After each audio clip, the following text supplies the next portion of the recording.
부부가 되다. 지난 시간에 이어서 두 번째 시간입니다.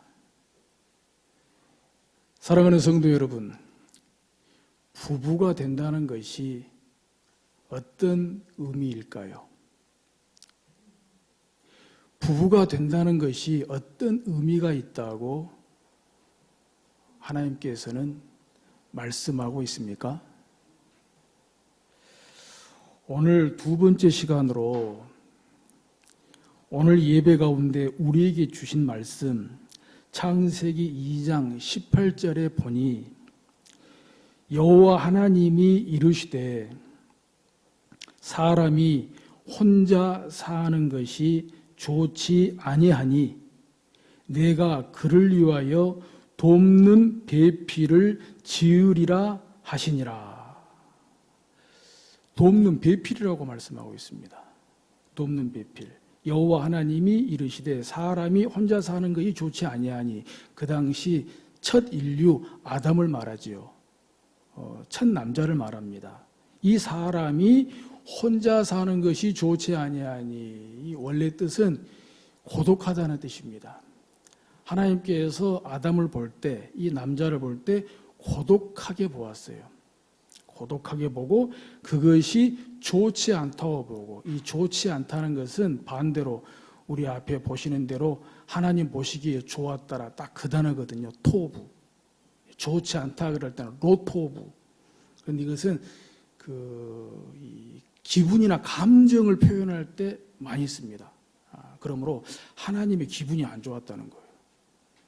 아담이 고독한 것을 보고 혼자 사는 것을 보고 하나님 기분이, 감정이 좋지 않았다. 그래서 내가 그를 위하여 돕는 배필을 지으리라 그랬습니다. 배필은 국어사전에 나와 있는 사전적 정의로 보면은 부부의 짝이라고 나와 있습니다. 부부의 짝. 그러므로 돕는 배필이다 그러면은 짝을 돕는 사람이다. 그렇게 정의할 수 있겠지요. 그러면 돕는 배필이 뭐냐? 그를 위하여 돕는 배필이 뭐냐? 단도직입적으로 남편을 위하여 돕는 배필, 그 아내가 뭐냐? 절대 남편보다 못하다는 뜻이 아닙니다. 남편보다 못해서 남편을 돕는 배필이 아니라는 뜻입니다. 왜? 돕는 사람이 아무나 돕습니까? 상대보다 못한 사람이 도울 수는 없잖아요. 상대보다 나은 사람이 도울 수 있잖아요. 그러므로 우선 그 뜻만 보더라도 절대 남자보다 못한 상대가 여자가 아니고 남편보다 못한 상대가 아내가 아니라는 것을 분명히 해둘 필요가 있습니다. 배필. 배필이라는 이 말이 나오니까 이게 생각이 나더라고요. 여러분들도 생각이 나실지 모르겠는데 오래전에 한 4, 5년, 5, 6년 그 정도 됐을까요? 어느 방송 프로그램에 그 퀴즈 알아맞히는 그런 프로그램이 있었어요. 거기에서 이제 그 할머니 차례가 되고 또 그 할머니의 그 영감님은 그 방청석인가 앉아 계시고 뭐 그랬던 것 같아요. 뭐 생각나시는 모양이네요. 그때 퀴즈의 정답은 천생배필이었습니다. 천생배필. 근데 이 할머니가 못 맞추는 거예요. 못 맞추는. 그러니까 문제를 내는 그 진행자가 할머니, 저기 영감님하고 어떻게 되세요? 아, 평생왼수! 네, 배필은 평생 왼수가 아니고 천생배필. 천생배필이 뭡니까? 하늘이 정하여 준 짝이다 이 말이에요. 지극히 성경적이라고 말씀을 드릴 수 있겠습니다. 그런데 창세기 2장 18절에서 말씀하고 있는 돕는 배필은 죄송합니다. 저도 잘 모르는데 히브리어 한 단어 쓰겠습니다. 두 단어. 이 돕는 배필이 에제르 케네그도라고 합니다. 에제르 케네그도. 그래서 에제르는 이 돕는 자라는 뜻이고요. 케네그도, 여기 안에 이제 말씀드리려고 하는 크게 세 가지의 뜻이 있어요. 세 가지. 그래서 이렇게 해서 돕는 자고, 이렇게 해서 돕는 자고, 이렇게 해서 돕는 자고, 뭐 이런 뜻을 가지고 있는데, 우리가 일반적으로 생각하는 그 수준을 훨씬 뛰어넘는 이 하나님의 섭리와 경륜이 있다는 것을 우리가 발견할 수가 있습니다. 첫째는 이 돕는 배필이라고 하는 뜻의 첫째는 동등한 관계에서 돕는 자라는 뜻입니다. 에제르 켄네그도, 이 켄네그도의 뜻 속에 동등한이라는 뜻이 있습니다. 동등한. 그러므로 동등한 관계에서 돕는 자가 배필이라는 거예요. 여기에는 크게 세 가지 근거를 들 수가 있습니다. 첫째는 하나님께서 남성으로서 사람을 만드셨죠. 여성으로서 사람을 만드셨습니다. 그러므로 남성과 여성은 사람으로 동등합니다. 남자만 사람으로 만든 것이 아니라 여자도 사람으로 만들었다는 거예요. 그래서 남자 위에도 없고 남자 밑에도 없고 여자 위에도 없고 여자 밑에도 없고, 남자와 여자는 남성이라는 사람으로, 여성이라는 사람으로 동등한 관계에서 만났다라고 하는 것을 알 수가 있습니다. 둘째 근거는 지난주에도 보게 되었습니다마는, 하나님께서 여자를 무엇으로 만들었습니까? 아담의 그 갈빗대로 만들었습니다. 저는 이것이야말로 신의 한 수라고 봅니다. 왜냐? 얼른 상식적으로 생각하면, 아니, 남자도 흙으로 만들었으면 여자도 흙으로 만드는 것이 옳지 않냐, 이렇게 생각할 수 있습니다. 남자나 여자나 동등하게 지어졌다면 남자도 흙으로 지었으니까 여자도 흙으로 지어야 옳지 않냐, 그렇게 생각할 수가 있습니다. 그런데 하나님께서는 남자는 흙으로 지으셨지만 여자는 흙으로 지으시지 않고 그 남자의 갈빗대로 지으셨다는 거예요. 성경을 보세요. 창세기 2장 23절에 보면은 하나님께서 아담의 그 갈빗대로 여자를 만드시고 아담에게, 그 남자에게 이끌어 오실 때 23절에 아담이 이르되 이는 내 뼈 중에 뼈요 살 중에 살이라. 이것을 남자에게서 취하였은즉 여자라 부르리라 하니라. 만일에 하나님께서 여자도 흙으로 지으셨다면 흙으로 지으시고 그리고 아담에게 아내로 주셨다면 과연 이런 감동적인 고백을 했을까요? 이런 감동적인 사랑의 고백을 했을까요? 저는 아니라고 봅니다. 이는 내 뼈 중에 뼈요 살 중에 살이라. 이것은 그야말로 나의 사랑, 오 나의 사랑, 오 나의 신부, 오 나의 전부, 이런 감동, 이런 사랑의 고백이거든요. 이것을 남자에게서 취하였은즉 여자라 부르리라 하니라. 취하였다, 이건 소유를 말하는 것이 아닙니다. 바로 나라는 거예요. 나하고 똑같다는 거예요. 나하고 똑같다는 거예요. 바로 이것이 남자와 여자가, 그리고 남편과 아내가 동등한 관계라고 하는 사실, 또한 아내가 남편을 동등한 관계에서 돕는 자라고 하는 사실입니다. 또 세 번째, 우리 결혼 서약문을 봐도 알 수가 있어요. 결혼 서약문을 봐도요. 성도 여러분들 가운데는 이미 결혼하신 분들 많이 계시고요. 아직 이제 우리 청년들이 있는데 이미 결혼하신 분들은 옛날 결혼식 하던 때를 회상해 보시고, 또 우리 청년들은 앞으로 결혼할 때를 또 기대하면서 결혼 서약문을 한번 들어보시기 바랍니다. 결혼 서약문 중에 먼저 신랑이 하는 서약이죠. 신랑, 그대는 신부를 그대의 아내로 맞아 그대의 생명이 닿을 때까지 언제 어디서나 어떤 형편에서든지 사랑하고 존중히 여기고 도와주며 위로하면서 남편의 책임을 다할 것과 일정한 부부의 대의와 정조를 굳게 지킬 것을 서약합니까? 또 신부에게 하는 서약이죠. 신부, 그대는 신랑을 그대의 남편으로 맞아 그대의 생명이 닿을 때까지 언제 어디서나 어떤 형편에 있든지 사랑하고 존중히 여기고 도와주며 위로하면서 아내의 책임을 다할 것과 일정한 부부의 대의와 정조를 굳게 지킬 것을 서약하십니까? 방금 들으신 대로입니다. 신랑과 신부의 서약이 차이가 있습니까? 똑같습니다.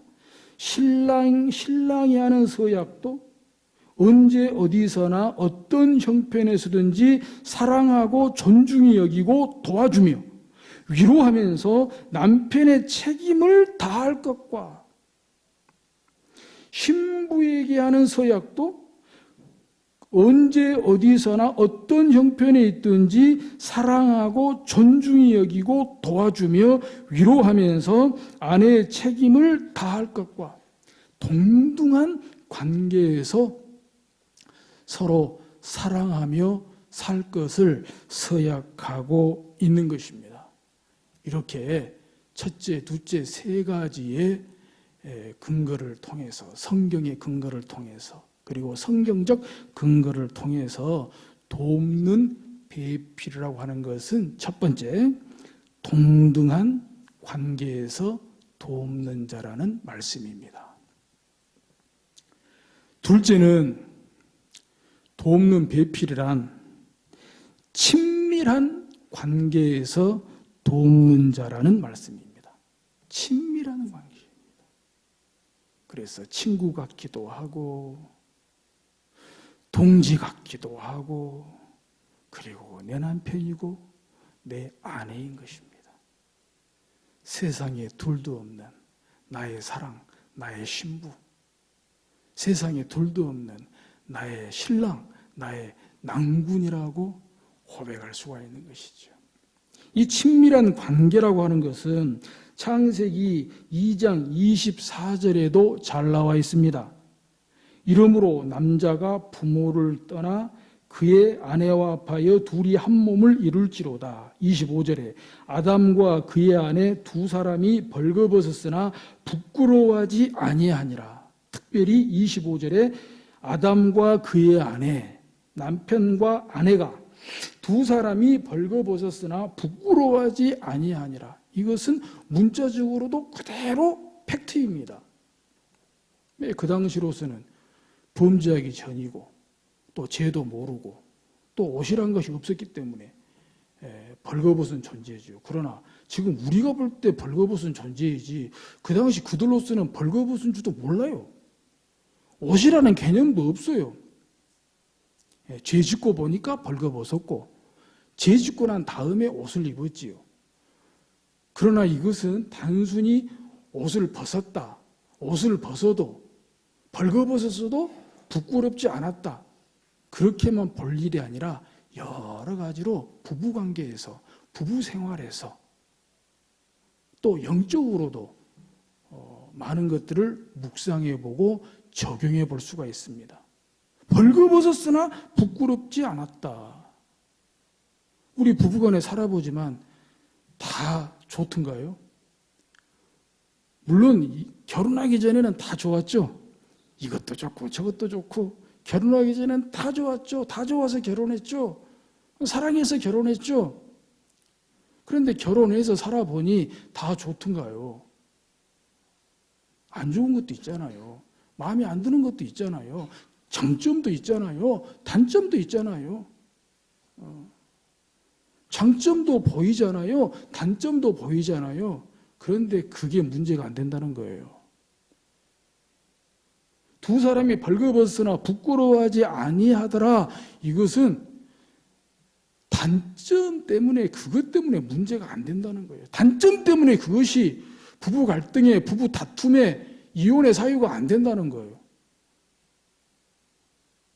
그것 좀 봐주면 안 되냐 이거죠. 그 정도로 친밀한 관계라는 거죠. 결혼하고 보니 장점뿐만이 아니라 단점도 보이는데, 결혼하고 보니 단점도 봐줘야지 뭐 어떡해요. 단점도 좋게 봐줘야지 뭐 어떡해요. 사실 창세기 2장 24절에 그의 아내와 합하여 연합하여, 이 연합하다는 단어로 번역된 데가 많이 있습니다. 구약 성경에도 여러 군데 나오고 또 신약 성경에도 여러 군데 나오는데요.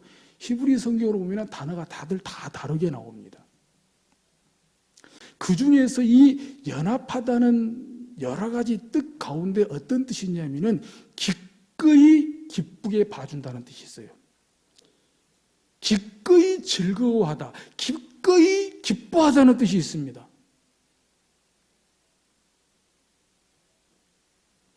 창세기 2장 25절과 관련해서 볼 때 장점뿐만이 아니라 단점일지라도 기꺼이 기쁘게 봐줄 수 있는 거예요. 단점일지라도 기꺼이 즐겁게 봐줄 수가 있는 거예요. 그 정도로 친밀한 관계, 친한 사이가 부부 사이다 라고 하는 것이죠. 그래서 부부 사이에는 남들하고 못할 이야기도 나눌 수 있는 거죠. 남들하고 못할 농담도 주고받을 수 있는 거죠. 이 농담이 안 돼서 부부싸움하는 경우도 있잖아요. 남편은 혹은 아내가 진짜 남편이어서 아내여서 부부 사이에 편해서 농담이라고 좀 했는데 그 농담이 안 받아들여져 버리면 남편을 뭘로 알고 그런 말을 하는 거야. 또 아내를 뭘로 알고 그런 말을 하는 거야. 나를 무시하는 거야. 나를 뭘로 보는 거야. 나를 그렇게도 몰라. 이래가지고 진짜 사소한 싸움이 막장까지 가는 싸움이 될 때도 있잖아요. 그건 바로 이 돕는 배필이라고 하는 것이, 미리 말씀드리지만 사실 돕는 배필은요, 배필이 부부의 짝이다 그랬잖아요. 부부의 짝이면 아내만 짝입니까? 남편도 짝이지. 그래서 본문의 맥락을 보면 이 돕는 배필은 아내만 남편의 돕는 배필이 아니고요, 남편도 아내의 돕는 배필이에요. 상호 보완적이고 상호 협력적인 차원에서 돕는 배필이지 누구만 일방적으로 돕는 배필은 사실 아니라고요. 그래서 남편과 아내의 자리는 분명하지만, 남편과 아내의 역할도 분명하지만, 그러나 남편과 아내 사이에 정말 친밀하게 가깝게 친구처럼, 연인처럼, 때에 따라서는 동지처럼, 누구보다도 가장 든든한 그런 배우자로서, 인생의 동반자로서 살아가는 관계가 친밀한 관계로서 돕는 자, 돕는 배필이다라고 하는 사실입니다. 그거에 바로 하나님께서 여자를 지을 때 아담의 그 갈빗대로 지었다는 것에서도 분명하게 드러나고 있지 않습니까? 지난주에 말씀드렸죠. 갈빗대의 뜻이 크게 두 가지가 있다고요. 첫째는 옆에라는 뜻이 있고, 둘째는 대들보라는 뜻이 있다고 그랬잖아요. 옆에라는 뜻 자체가 가장 가깝다는 겁니다. 가장 가까운 관계가 남편과 아내, 부부 사이라고 하는 것입니다. 자, 돕는 배필이란 첫째는 동등한 관계에서 돕는 자입니다. 둘째는 친밀한 관계에서 돕는 자입니다. 셋째는요, 이건 잘 새겨 들으셔야 되는데, 반대하며 돕는 자입니다. 에제르 케네그도, 이 케네그도라고 하는 뜻 속에는 동등하다, 친밀하다 이런 뜻도 있지만 반대하다는 뜻이 있어요. 그래서 돕는 자와 이 연결해서 정리하면 반대하며 돕는 자라는 뜻이에요. 얼른 이해가 안 되죠. 납득이 안 되죠. 어떻게 반대하며 돕냐. 근데 뜻이 그래요. 반대하며 돕는 자예요. 따라서 이 반대하며 돕는 자라는 것을 굳이 부정적으로 생각할 필요가 없다는 거죠. 왜? 현실적으로 부부간에 싸움 안 하십니까?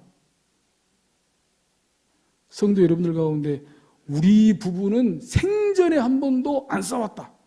진짜 그런 부부는 진짜 훌륭한 부부고요. 모르긴 해도 거의 대부분 많이 싸우셨을 거예요. 또 지금도 또 싸우실 때가 있을 거예요. 그것은 저희 부부도 예외는 아니에요. 그렇지만 중요한 것은 어떻게 반대하냐, 어떻게 싸우냐의 문제겠죠. 그래서 꼭 앞에 조건을 단다면, 단서를 단다면 인격적으로 반대하며 돕는 자라는 거예요. 그러니까 싸우는 것도 어떻게 싸우느냐에 따라서 오히려 싸우면서 더 사랑하는 부부가 되고 오히려 싸우면서 더 건강한 부부가 되는 거예요.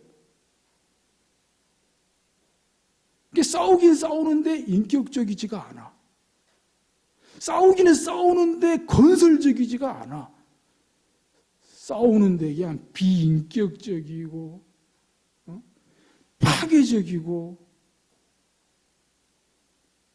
끝까지 자기 주장대로 자기 고집대로 이렇게 가는데 문제가 있는 거죠.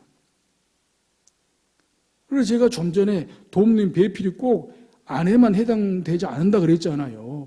부부의 짝이 배필이기 때문에 남편도 그 아내의 돕는 배필이 된다 그랬잖아요. 바로 이 반대하며 돕는 자라는 뜻 때문에 그렇습니다.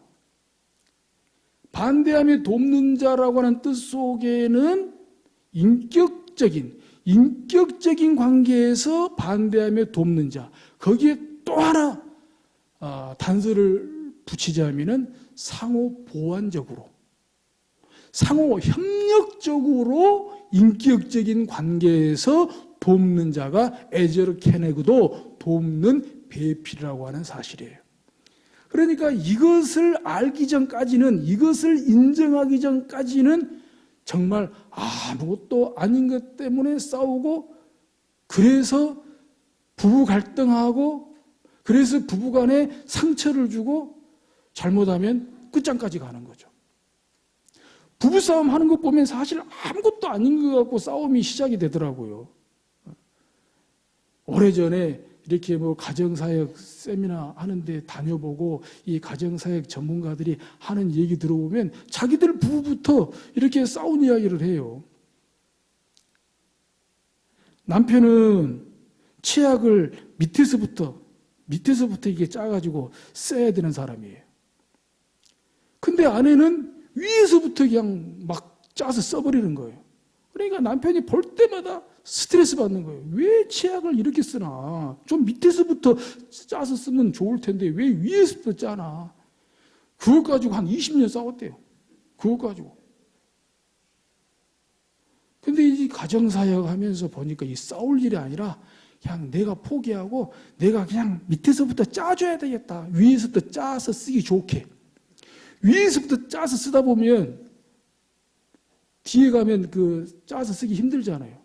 그러니까 이 남편이 뒤늦게 깨닫고 뒤에 들어가서 항상 밑에서부터 다시 짜놓은대요. 그러면 아내가 위에서 짜서 쓰기가 편해라고. 그러니까 치약 하나만 짜는 거 포기해도 가정에 행복이 찾아오더라 이 말이에요. 치약 하나 위에서부터 짜냐 밑에서부터 짜냐 그것 때문에 아무것도 아닌 거 가지고 아침부터 시비하고 싸우고 기분 다 망치고 그러더라는 거예요. 또 어떤 분은 그래요.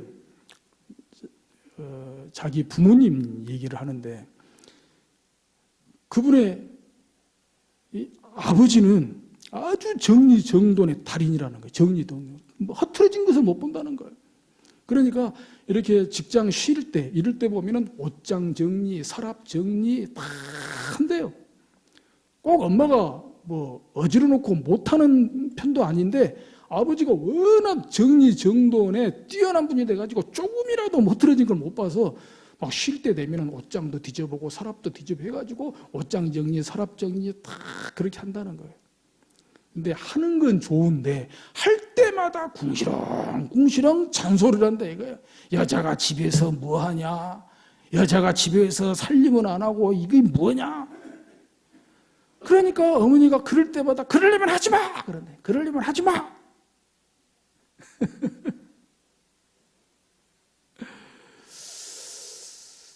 저희 집 같은 경우는 저의 흉 같아서 좀 말씀드리기가 좀 거부갑니다만은 여러분들 아시는 대로 제가 기계치잖아요.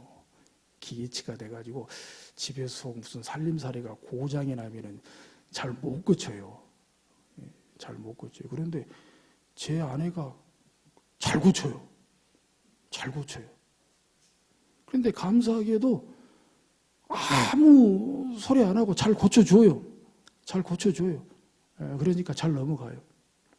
그래서 제가 거기에 대한 보답으로라도 매번은 못하지만은 그래도 귀에 닿는 대로 설거지는 제가 좀 하려고 하거든요. 근데 그것도 제 성격이에요. 설거지가 어렵고 힘들고 설거지가 짜증나면 제가 하겠어요? 근데 제 성격이요. 제 성격이 할 때는 밥 딱 먹고 나면은 설거지를 해야 돼요. 그러니까 어쩔 때는 좀 분위기 낄 때도 있어요. 다 먹고 난 뒤에 설거지해도 되잖아요. 근데 제가 먼저 밥을 먹으면 제 것부터 가져가서 그냥 설거지하고 봐요. 그러면 그 사이에 이제 이렇게 뭐 식구들 식사 끝나면은 설거지 하거든요. 그게 제 성격이에요. 할 때는 밥을 먹자마자 설거지를 해야 마음이 편하고 직성이 풀리는 사람이에요. 굳이 뭐 됐다고 하지 말아라 그래도 또 그렇게라도 또 이 보답을 해야 안 되겠어요?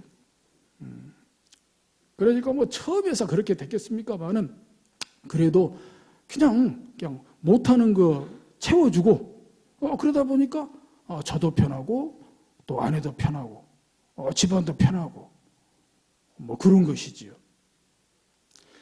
바로 이 반대하며 돕는 자라는 것은 그런 것입니다. 인격적으로 되지 않으면 상호 보완, 상호 협력적인 관계에서 인격적으로 반대하며 돕는 자가 되지 않으면 사소한 것 때문에 싸울 수밖에 없어요. 사소한 것 때문에 싸우고 반대하고 결국 너는 너, 나는 나 갈라질 수밖에 없는 것이죠. 그러나 상호 보완적으로, 상호 협력적으로 인격적인 관계에서 반대하지만 돕다 보면은 서로의 부족한 데를 채워줄 수가 있는 것이죠. 바로 그것이 고린도전서 1장 10절에 잘 나와 있습니다. 아주 절묘하게 잘 나와 있더라고요. 고린도전서 1장 10절 우리 잘 아시죠? 같은 말, 같은 마음, 같은 뜻으로 온전히 합하라 이런 말씀 나오죠. 그 온전히 합하라, 온전히 연합하라는 뜻인데요. 그게 문법으로 수동태입니다. 이게 내가 능동적으로 온전히 합하는 것이 아니고 수동태로, 수동적으로 온전히 합해지는 거예요. 그러니까 방금 제가 말씀드린 그런 거죠. 나의 부족한 것을 상대방이 채워줌으로 말미암아 내가 온전해지는 거죠. 취약자는 것처럼 나는 위에서밖에 못 자. 근데 사실 그게 불편한 거잖아요. 근데 상대방이 밑에서부터 짜줌으로 말미암아 내가 취약을 편하게 쓸 수 있잖아요. 이게 온전히 합한다는 게 수동태라니까요. 그리고 그 뜻이 수리하다, 수선하다, 고치다 이런 뜻이에요. 상대방 때문에 내가 고쳐지는 거예요. 상대방 때문에 내가 수선이 되는 거예요. 상대방 때문에 나의 부족한 데가 채워지는 거예요. 이것이 바로 반대하며 돕는 자라는 것입니다. 이 세 가지가 성경에서 말씀하고 있는 돕는 배필의 뜻입니다. 첫째, 동등한 관계에서 돕는 자. 둘째, 친밀한 관계에서 돕는 자. 셋째, 상호 보완적으로, 상호 협력적으로, 인격적인 관계에서 반대하며 돕는 자. 결코 반대하기 때문에 그것 때문에 상대방을 괴롭히거나 상대방을 회방하는 것이 아니에요. 상대방을 비방하거나 상대방을 폄하하는 게 아니에요.